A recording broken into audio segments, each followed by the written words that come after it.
Welcome to All About The Gers. Brought to you by our sponsors. The JR Group. Plugged In Business Solutions. DB Dental Care. Reflex Blue. The Right Software. Dev Provider. And Avia Signs. Our chosen charity partner is the Second Chance Project. We are now official agents for the Rangers Lotto. Find out more at www.allaboutthegers.com. Hello and welcome to All About The Gers. It's myself, Ricki and Neill. Once again, a big thank you to all our sponsors. We're actually having to come remotely tonight, but I'll get the guys in just now. How are you doing, Hello. Derek? How you doing, Charlie? I'm popped I'm up in the very room. well. You feeling better now? I'm popped up in the room. Good man, good man. You feeling better now, I'm Charlie? Oh, aye, man. It was rough last week, I'll tell you that. Oh, rough. Rough Aye, as aye, but you were ill. Aye, genuinely, you were ill. Aye. Oh, absolutely, man. It was horrible. That'd have What been about you, the COVID, wasn't it? Was it COVID? What the hell knows, but it was so horrible, I know that. Ah, well, it's hit the road. It's done and dusted. You get a clean bill of health now. I just need to catch you up. 4 days without a beer, it was kind of heavy going. Means you could have had a wee beer tonight, Charlie. I know, I actually could have. Like, I might just go down and do that, actually. I don't encourage him. You're looking very smart tonight, Derek. Oh, am I? Oh, I don't know about that. I'm not. That's normally doesn't go. Derek and smart. That's not the norm for me. Just a Actually, black t-shirt. Looks like it's a wee leather number you've got in him, actually. Leather trousers used to wear. The leather trousers used for the to be that. 80s. Nah, the days have well gone. So George Michael.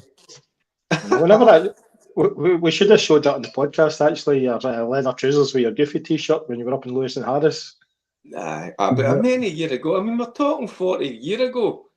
I was a pup. I was a boy. I'm an old man. I'm an old geezer. Aye. They were still ridiculous. Aye. Anyway, so Rangers. I'll go back to the Motherwell game. When I was watching that, when Andy Halliday scored, I was like gutted, and at that point, it sounds horrible, but I actually thought, I hope we get beat just so that Clement's out, because I thought that was the kind of final straw, which is a bit thing to say, but that's how I was feeling at the time. But Derek, I heard that you gave Andy Halliday a wee text within minutes of him scoring. Oh, I certainly did. Listen, Ricki, I was like you. I went, oh no, another Sunday that's going to be wasted with a poor Rangers result, a poor Rangers display. But thankfully, we got it back in the second half, and I did send Andy a wee positive text after the game was done and dusted. It was just in the moment, when you're sitting there and you're looking forward to the game so much. What you got in your mouth, man? You gobstoppers in your gob? No, nothing. New teeth. I need a new knee, new teeth, new hair. Need to get myself to Turkey. So I was just gutted at that moment, and that's what I did. I sent a wee text. I was having a couple of beers, but listen, it wasn't great. As it hasn't been level performance over the last number of games, but I just thought, come on, at least just get to the final. Give that opportunity. In a month's time. We're going to begin in as underdogs, but listen, in any given day we can win a game of football, and even up against Celtic. So you just need that opportunity. So we go over the line, we go there. It was Andy that scored, wasn't it? So massive Rangers fan. Obviously, we know Andy. He's a pal as well. So it was just a natural instinct. If it had been Charlie, it'd have been the same text. If it had been you. So just a natural thing, just to react to going a goal behind and one of your pals putting it into the back of the net. No, Charlie, can you believe the response you got because you never celebrated the goal, Charlie? It's been stupid, honestly. There's a lot of people out there all over Europe do the same thing. So because it's Rangers, it always gets made up to be worse. Ricki, unlike you, I was desperately wanting us to win when Andy Halliday scored. I didn't want to lose, definitely not. I thought, as Derek says, you get to a final, you've got every chance, depending on, obviously we have to turn up that night or that day, but I definitely wanted to get through, and the second half was much more positive and we ended up getting a decent result. I think I was just scunnered. I think I was scunnered the week before, and just the way Rangers have been playing, it's like it's not a good watch, you know. And then thinking about facing them in the final, it kind of gives me the fear at this point, you know. But as you say, it's an old firm, anything can happen. But Ricki, this is the here and the now. We're not playing well. We know that the level of performance isn't that great. We're into an international break. Of course, there'll be a few guys away. But listen, this game is just what we're saying, in a month's time. So once we come back, hopefully get a few more of the injured players back, a few of the guys a wee bit more fitter, i.e. like guys lasting the full 90 minutes. So we've got to try it this minute in time, looking at the positive side. So listen, it's not been good, it's not been great, it's been well documented. We've got a long way to go in terms of the displays that are going to keep the fans happy. But that's down to the manager. So you seen or heard the reaction on Sunday at certain times during that second half. So we need a big improvement, that's for sure. There's Curry Muncher saying Charlie's looking that laid back, he could be coming on for Rangers. I wish good times are well gone. But I was just happy to get through. Because as Derek says, touched on that we can still beat them in a one-off game. Obviously, it's been a difficult season so far, but you have to try and get to the finals if possible, and we're there. So we're not just going to be there to make up the numbers, hopefully. But I thought the best performance of the season was probably the other night away to Olympiacos. I thought they were very, very good. I really did. I enjoyed the game. We should have won the game. I thought, last year Olympiacos beat Villa home and away, who are nae mugs, finished 4th in the English Premier League last year, and I thought we were by far the better team. Aye. Curry Munch was asking, he says, can you ask the lads, if you're a player and you're watching the manager pick the guys that are playing guff over you, what does that do to you? Has that ever happened to you guys? Puts doubts in your mind. Puts doubts in your mind about the manager, the coaching staff, because there is quite a few guys that have underperformed. Back in the day, I mean, you're only as good as your last game, and I think some guys are given as mediocre displays week in, week out. So you should be looking to the bench, should be looking to freshen up somewhere, but he goes with the same old, you know. He's clearly not going to give some of the younger guys an opportunity. I mean, you look at the boy Lovelace, who was playing in that B team, banging in goal, giving us some decent displays. The boy Bailey Rice that we've heard about, you know, why are we not giving these guys an opportunity? Because they can't. Well, I would imagine they wouldn't let us down. That's for sure, and I think the fans would like that as well. I think they would enjoy that. But to answer that question, but you will start to, no, maybe outwardly, you know, like saying to the manager, but inside you'll be like that. You'll start to have wee doubts will start to creep in you about your manager. Mm-hmm. You know. Well, if you're not playing and the team are playing as poorly as they have been playing, you'd be very disappointed. Like so Sterling was really, really good on Thursday night, and then he get taken off, and we're wondering what the hell's happening here now. Did they just give him 50 minutes? Is this the what do you call it, sports scientist saying that he can only play 50 minutes and bring on Casemiro? Because Tav didn't even come on for him. It was the young boy Casemiro come on for him. So it was a strange decision. Because Sterling was absolutely tremendous in the first 50 minutes he played. The boy didn't get anywhere, never get past him once. And then Casemiro come on and done well as well. And then he starts with Tav on Sunday. So I don't know what his thinking is. Tav's been a great servant. We all know that, and he's a good player. But I think the legs maybe struggling a wee bit now, and you can see Sterling and Casemiro will look much more solid when the guys are there. And I would be disappointed if I wasn't playing it. Truthfully, I would really be disappointed. Obviously, you can't shout about it in the papers or whatever, but indoors, you've got to kind of speak to the manager and ask what the script is, because you would really be upset, definitely. Charlie, see on that Sterling one. See, you're quite right. He was playing really well in the game, in his preferred position. And even at that moment, during that 5-10 minutes into that second half, Rangers were in a good place. We were comfortable. We were bossing the game. Why would you not want to let the boys stay on another 10-15 minutes? It doesn't have to be an exact science that, 50 minutes, he needs to come off. You need to read the game, see how the game's gone. He looked comfortable. He wasn't under any stress. He clearly wasn't cramping up or anything like that. So why would you not think, I'm going to give him to the hour or even more than that? So this is what I think is bizarre, and it baffles me that it's came to a certain time. Has he got this pre-planned in his mind? As soon as it hits that 50-minute mark, we're taking him off. I thought it was bizarre. Aye, for me it was bizarre, definitely. And you seen him talking to kind of Sterling maybe a couple of minutes before it with a throw in, and you could see Sterling's face. He wasn't a happy chappy.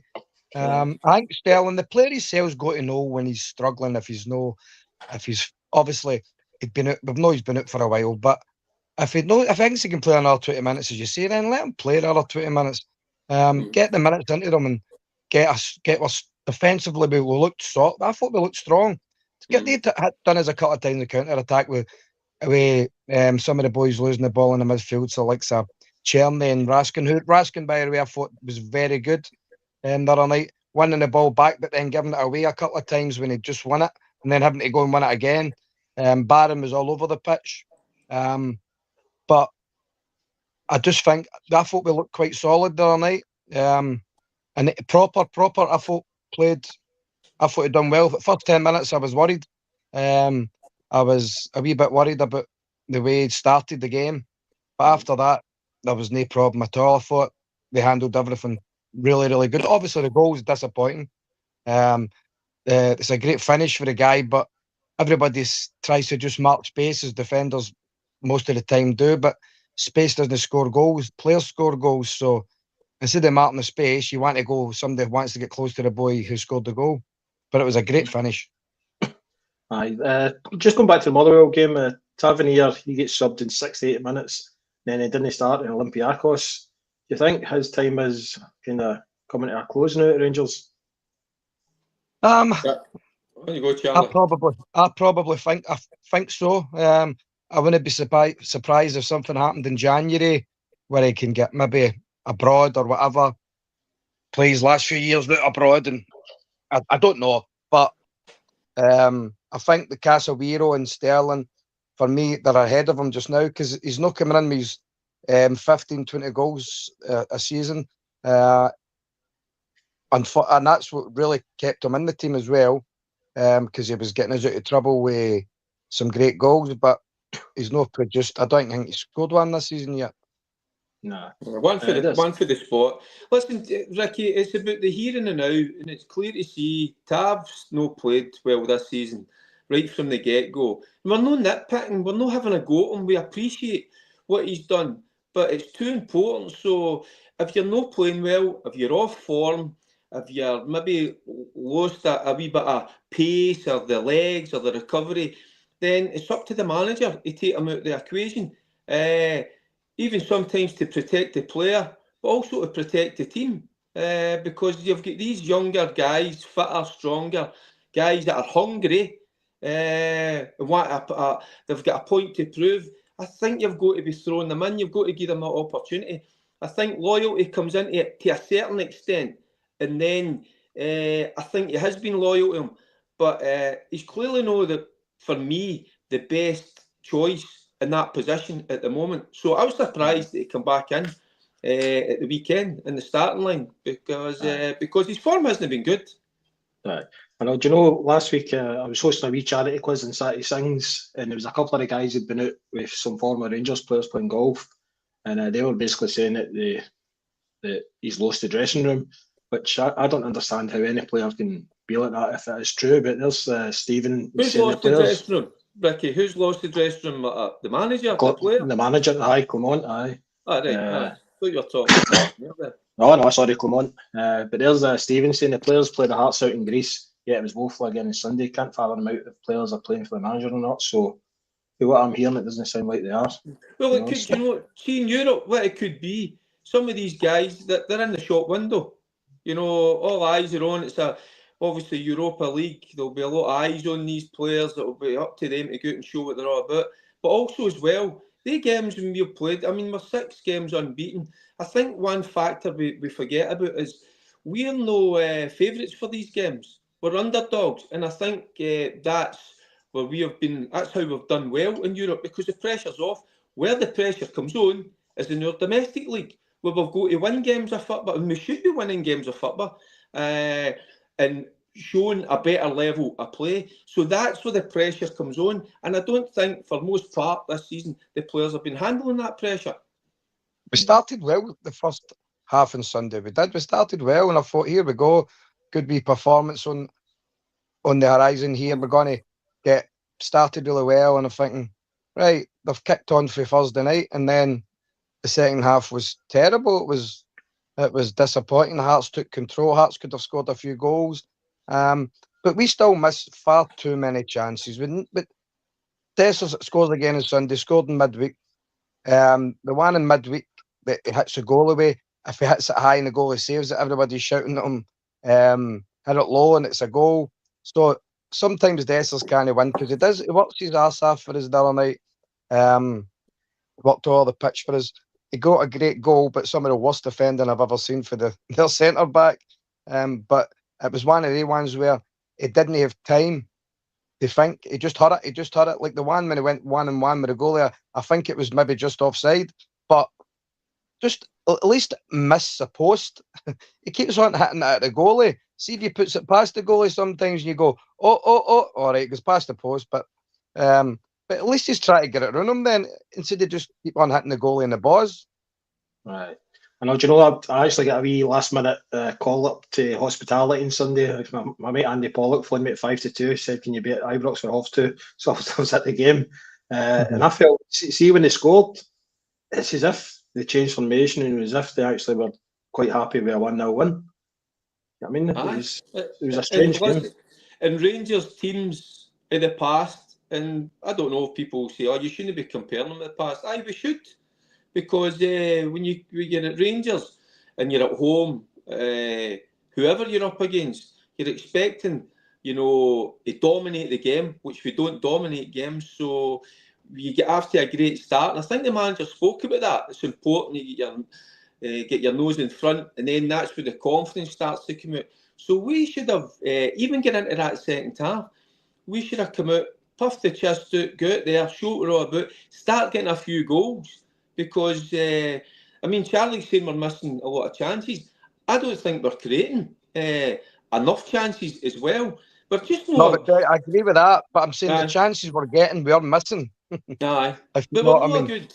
But the other thing I know, Charlie, and I always say when a Rangers side, it's no winning. Aye, that's what we want. But you've got a duty to go and entertain the crowd.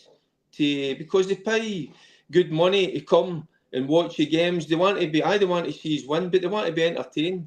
It's no entertaining in a minute. We're just scraping through these games. And you can't keep doing that because it's going to catch up with you. We're going to get caught out somewhere down the line. It's already caught up with us already. We've been 9 points behind Aberdeen. I was just going to come on to that. It's already caught up with us, but I know what you're saying is that if it's still 1-0 with the last 10 minutes to go, like against Hibs, against Hearts on Sunday there, somebody's going to get that wee late equaliser and take another couple of points off us.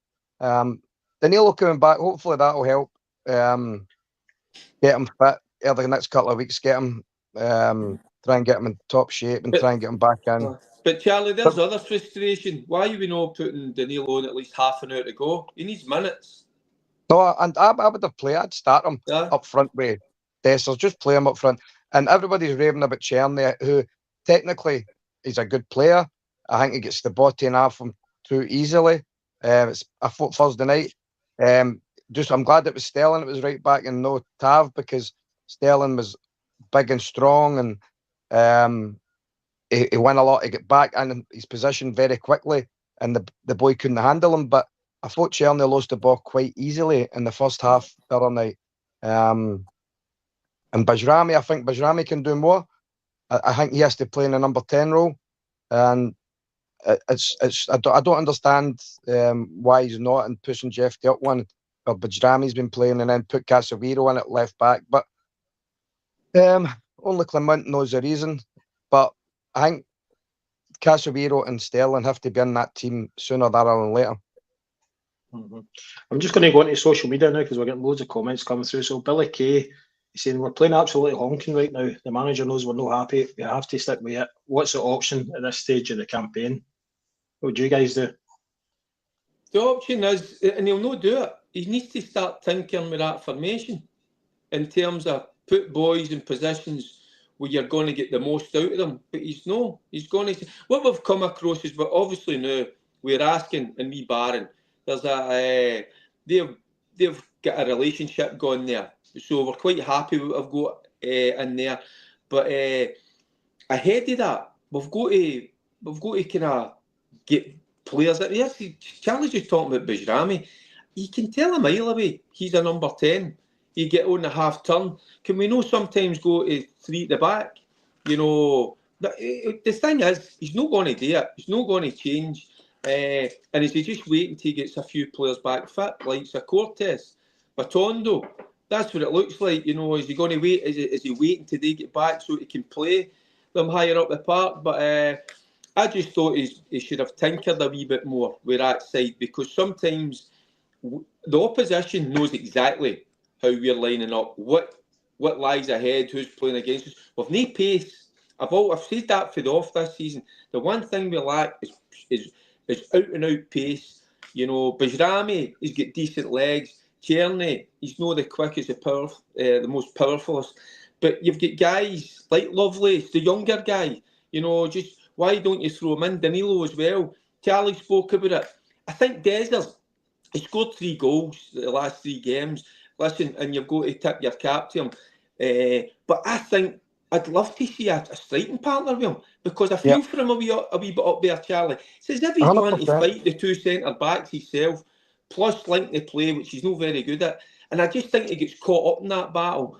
But and I think, see the wide men, I think the wide men are too far away from Dessers, and my number 10 isn't close enough to him as well. So he's having to try and do everything up there, and it's difficult for him. It really is. He is getting his goals, but he certainly misses still. But I think we really need to try and get another player up there with him. Yeah, and the other thing as well with the 3 at the back, you look at, we've got Big Shooter, we've got Balogun, who's got a bit of pace. But then you look in the wider areas, you know. I mean, Tav, when he was playing him, I mean, I'd allow Tav to get up and down the park, you know, as a wing back. Same with Yefty. I think that's their strong points, isn't it? Is getting forwards, no defending. So why can we not play 3 at the back? You know, which gives those guys a wee bit more of onus just to get forward. So the onus is no on them to defend. But we've no done anything. We've no tinkered. We've no tried anything. It's just going to be the same old. I think he's quite stubborn that way, the manager. So he ain't going to change. Not going to change for anybody. And I think that's where sometimes the players will start to lose a wee bit of faith in him. So they will. Well, there's Kenny Sturgeon online saying, I'm a big believer in backing the manager, but things are becoming more bizarre. Selection, subs and his pressures, think players and fans are losing faith. I like Clement, but we can't keep producing poor, slow displays. And I'm going to also put this one on as well. Kieran McCluskey, it's his decisions that are baffling to me. How is Dow a better choice than Hadji at the weekend? Aye. Well, there you go.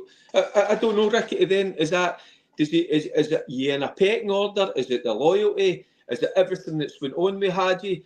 Why not bring one of the young boys on? What about the boy Lovelace as well? I'm going to get back to them, the Scottish boys as well. Why not throw 1 or 2 of them in, give them an opportunity? We're not going to see how good they are until they're given that opportunity. Just think to me at times, it just looks like they're in a pecking order. and then they'll go, right, oh, he's dropped out, he'll get a wee shout. I think Hadji, but that game in Sunday was crying out for a wee bit of imagination in that number 10 role, which Hadji's got a wee bit of that. But so I was a wee bit surprised that Doyle goes in there. But then again, we don't see the training, and the manager always refers to that as well, doesn't he? So, I mean, that's what we're not privy to. Right. Yep, and he didn't fancy Hadji. He doesn't fancy Hadji. We know that's a given. Is that the feeling you get, Charlie? Aye, that's. He's just no. Nah. He's not a lover of Hadji. He knew Hadji for his time in Belgium, I think, as well. But he's obviously know his favourite player, and Hadji for me is a better choice than Dow and probably 2 or 3 others at the moment. Mm-hmm. I totally agree with Big Dodge is saying. He's saying, evening lads, as you said a few weeks ago, not enough Scottish guys are in the club. The mentality is woeful. Wish we had 2 like you in the team. Great pause, lads. Thank you, guys. Aye, we've said that a few times, haven't we? We need more Scottish blood, because I think the guys that we've got in the team now are decent in Europe, but when it comes to the physicality side of it in the Scottish League, they've just not got it. 100%.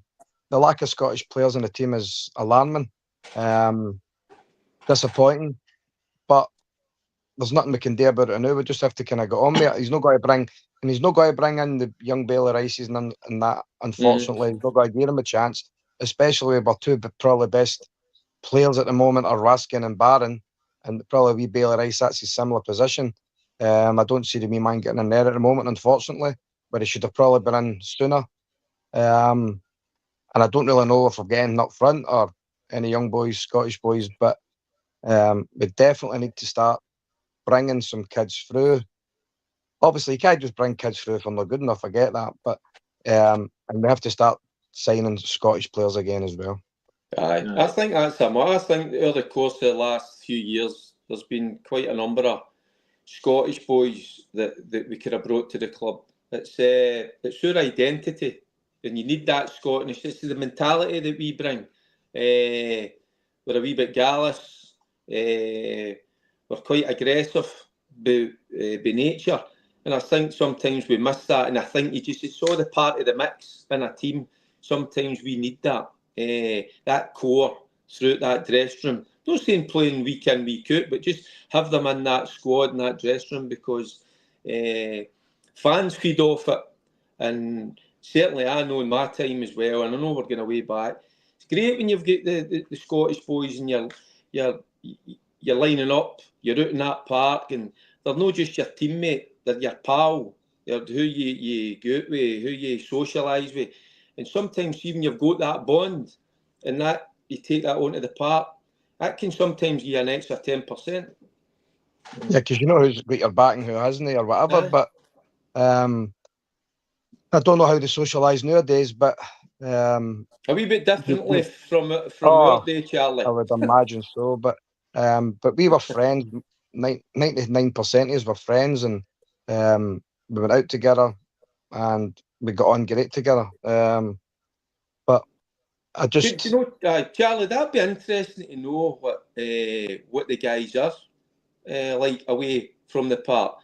Do they social? I know that the games are coming thick and fast, and they're in each other's company. But sometimes when you get a wee bit of downtime, which isn't that often, I think it's important that they go and have a wee night out, a wee day together. I mean, it's not the night out that you think I'm talking about, but just that get together, because you need that bonding with each other. Definitely. Just quickly, Olympiacos, I thought the first 20 minutes we could have been up a couple of goals, but we just don't get that guy that can finish the goals for us. I still think we're much better in Europe. What do you think we need to do? Do you think we need a different striker in, or is it try the 2 at the top? Well, I think we need to try the 2 at the top. I really do think we have to try the 2 at the top, because the width are good football players, but we need somebody close at them. Try the 4-4-2 or a 3-5-2, what Derek says earlier. We have to try something different. You can still get your width with a 3-5-2. But when we're playing at Ibrox, we really need another striker on that pitch. Somebody else to kind of, because this, as Derek said, the other teams know what we're going to set out, how we're going to play. We're going to play pass the ball, pass the ball, pass the ball. We've nobody that beats anybody, goes, by the way, here, 1-1, I'm taking him on. We've nobody. And see, the thing is, I think most of the fans would like to see two up top. We're suggesting it, but the manager isn't going to do that. He's not going to. That's what I'm saying, because he's stubborn. He believes in that formation. I mean, I don't know in the past the teams that he's managed, has that always been the way he plays? But I just think that's why I'm saying just tinker a wee bit. Certainly at home, you can get away with it. And I just think Desers, who, listen, we know he's like, sometimes he can do something that's out of this world, and then next thing he's tripping over his own feet. He's putting the ball in the back of the net, which I'm so glad about. But I just think he's crying out for a partner up there, just to give him a wee bit of a hand. Why not try it? I just kind of bang in my head. I don't get it. I don't understand why you don't try the two up top. Quite a few teams playing that. Have played that. Shankland, Vargas, two up top, 4-4-2. So they did. And by the way, they were decent. So they were. The two sitting midfielders, Bellingham and Boateng, they were actually no bad. So they were Hearts. We've got strikers who have probably played about all in 3 games together. And they've been there a year and a half. They've probably played 3 games together. And that's with me. I'm talking about substitute appearances. We need partnerships. You need people who can link off each other, who can play off each other. Somebody can play in behind. If it is the Neill playing in behind in the hole where Mohamed Diamandi's been playing, then so be it. But we really need somebody else that's going to go in behind, go beyond, or get linking with Dessers more. Right. Moving on to the Hearts game. Obviously, we had to. We were observing the minute silence before the game, which was an amazing display again for the Union Bears. Not like the other side of the city, you know. But the game, one of the players I was wanting Rangers to sign constantly was Shankland. But I was talking to a few guys. He didn't have much of a game in the weekend, and it turns out he's not actually had much of a season. He's not been playing well, Ricki. I've watched him the last couple of games. So I have. His body language as well. It has not been great. I was talking to a few Hearts supporters. I was through it again. Was it a week, 10 days ago? And he just kind of struggled. I watched him up at St Johnstone when he had a chance in the first half, just felt him running about the penalty spot. And takes a touch, swivels and hits it, but he dragged it past the post. And it wasn't like him. He looked out of sorts a wee bit. Do you know something? I think it might be playing on his mind, and that's what the guys are talking about, the body language. It's because he's never got his move to Rangers. I think he was desperate, you know. So, listen, he's a free agent at the end of the season. Hearts, I think that's a missed opportunity for them, because they could have at least got a few bob in the door if they'd have sold him, but they weren't willing to sell him. No, I'm not saying on the cheap, but for a reasonable fee. But he hasn't been great this season. But, and the but is, for me, there's a player in there. I've watched him over the last 10 years. He's a good player, Shankland. I think the problem is Hearts haven't been great this season. That doesn't help. No. Hearts have Better since struggled. Critchley come in. They have been better since he came in, but they've struggled this whole season. They don't look as if they're creating chances. The big boy coaching me, Big Scott, he's a big jambo. He said when Naismith was there, Wee Nazy was there, they never ever played the same lineup. It was like 4 or 5 changes nearly every week, supposedly. And that's probably helping Shankland, but not really here to talk about Shankland because he's not a Rangers player. So, but we got away with one on Sunday again, but definitely got away with one on Sunday, second half especially. Right. When they took Barron off, you should have heard the crowd totally booing the manager. But I heard later on in the night that it was all to do with sports science again, and he was meant to be in the so-called red zone, which meant they had to take him off, which is crazy because what's that red zone? Is that a pub? What's the red zone? You've got to see it with your eyes. You've got to ask the player, how is he feeling? Does he feel he can go another 10 minutes? Can he last the game? So this is where, I mean, a lot of his decisions are made with this sports science. I mean, what is there? I'd love to see this. What, does the red zone start flashing up in the dugout and they go, right, we need to take him off? I Take don't him off. know. I VR, don't get it. VR. They're sitting with their computers and all that. Sometimes you go to look with your eyes and you can see if somebody's comfortable in the game, or you can see they're under stress, or they're starting to cramp up, they're tightening up. I didn't think, I thought he could have played on. He's a fit wee fella, but I don't know. Red zones, blue zones, white zones. A red zone was when we Zone- were going into the first pint. and it's bizarre. So is the man. Everything is dictated by this sports science. We It's end up in crazy. the ozone layer sometimes, I think. But it's crazy to think that, as you say, when you guys were playing, you would need to be dragged off that park. You know, so imagine somebody telling you you're in the red zone, you're coming off. But see decisions madness. like that. What happens if, right, we take Barron off, we lose for a wee bit, we concede a couple of goals and we lose that game. So sometimes, you know, it's risk and reward. Sometimes you've got to say, right, listen, that's right, sports science tell me, right, he's in the red zone, but I'm going like that. No, if he gives me another 10 minutes, that gets me 3 points. So you go to weigh it up that way, and that's where there's a communication with the player. You speak to the player, you ask him how he's feeling. That's the way it was in your day. And if you get kind of positive feedback for the player, you keep him on. So a wee bit negative, he's a wee bit in doubt, you take him off. Speak to the player as well. Don't just hold him off. I think that's what Charlie was talking about Sterling earlier on. You know, the boy was comfortable in the game. Rangers were comfortable, but he still gets took where maybe that extra 10, 15 minutes can make such a difference to him. So it's not an exact science, and it shouldn't be. It's different. And that's where you go back to and that's where you get back to guys that sometimes will play through certain things, you know, niggles, strains, pull something, and they get themselves through a game. That's got, by the way, that's called character.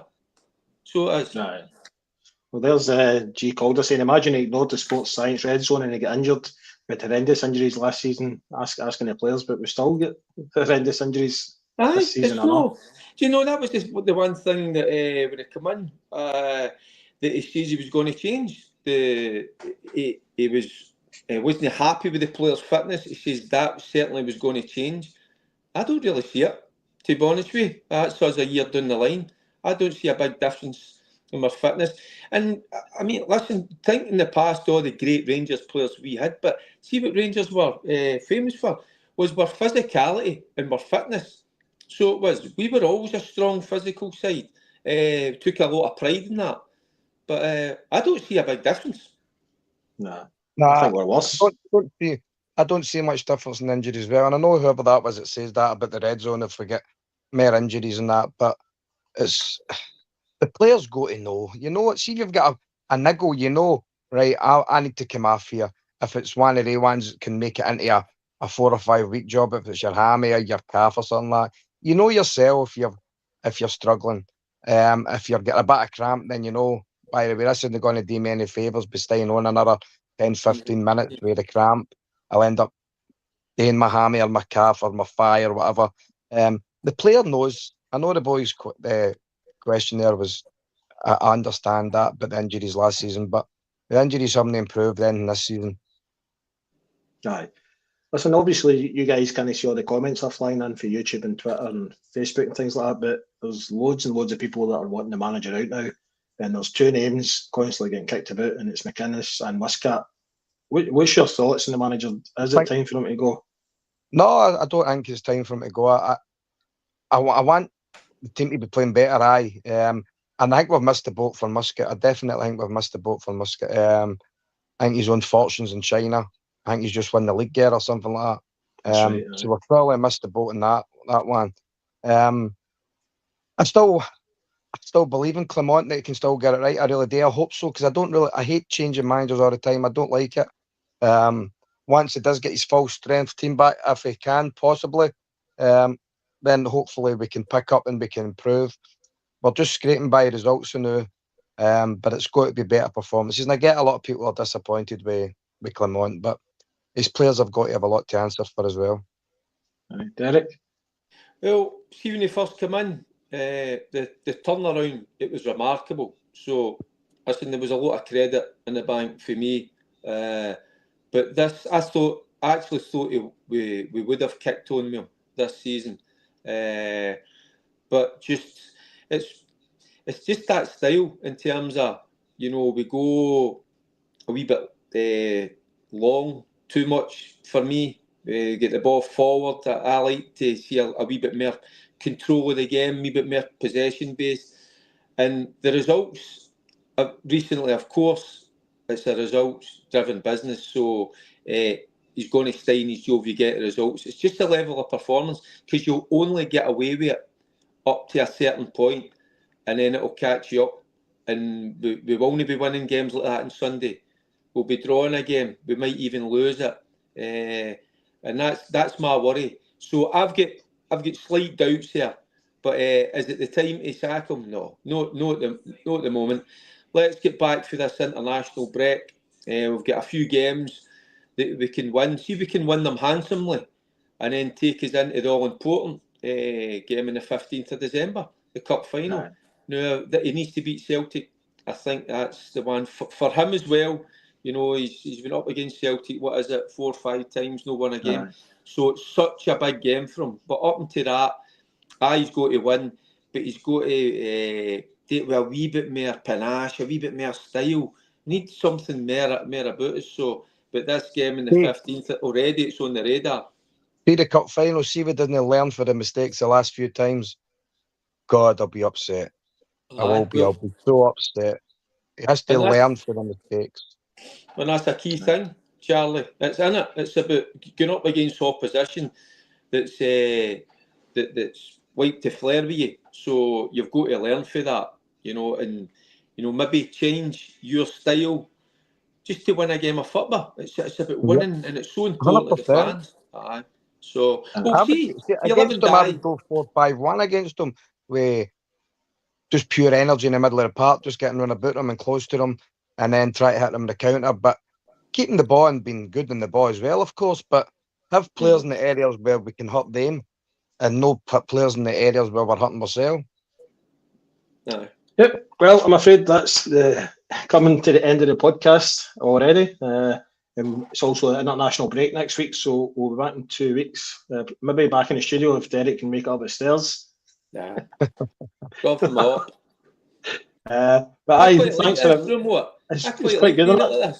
It's quite good. It means I can go straight down and get my dinner now. Anyway, we'll be back in 2 weeks' time. But thanks again for watching. Make sure you share. All right, take care, guys. Cheers, guys. Brought to you by our sponsors, the JR Group, Plugged In Business Solutions, DB Dental Care, Reflex Blue, The Right Software, Dev Provider, and Avia Signs. Our chosen charity partner is the Second Chance Project. We are now official agents for the Rangers Lotto. Find out more at www.allaboutthegers.co.uk.